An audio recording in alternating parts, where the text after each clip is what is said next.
Thank you, Mr. Chairman. Today we are considering important legislation that will take steps to ensure that Chinese companies can no longer be the ultimate beneficiary of the luxury electric vehicle tax credits that Democrats enacted last Congress. When Democrats enacted the poorly named and poorly written Inflation Reduction Act last Congress, they sold the American people a false bill of goods. They said that the bill would help secure domestic supply chains and decrease our dependence on the Chinese Communist Party in critical industries. They were wrong.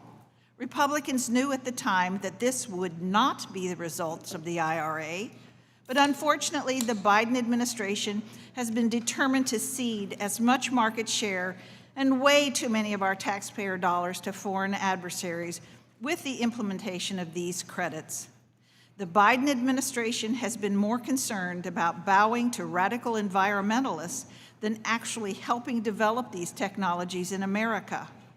This legislation will close the Chinese billionaire loophole that currently allows entities owned by billionaires from countries of concern to benefit from EV subsidies, as long as their ties to these hostile governments are only unofficial.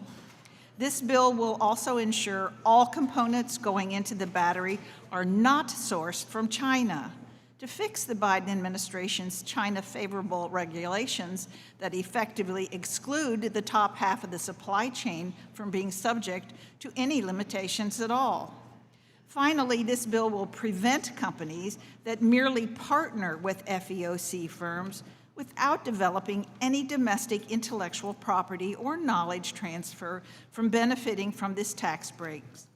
I look forward to continuing to work with the committee to close these loopholes in other areas of the disastrous IRA, such as the 45X tax credit, which has no FEOC definition and could lead to billions of dollars in American tax dollars flowing to China. Thank you again for taking up this important bill for consideration, Mr. Chairman. I urge all of my colleagues to vote yes and choose American taxpayers over Chinese billionaires. The choice is clear. I yield back the rest of my time.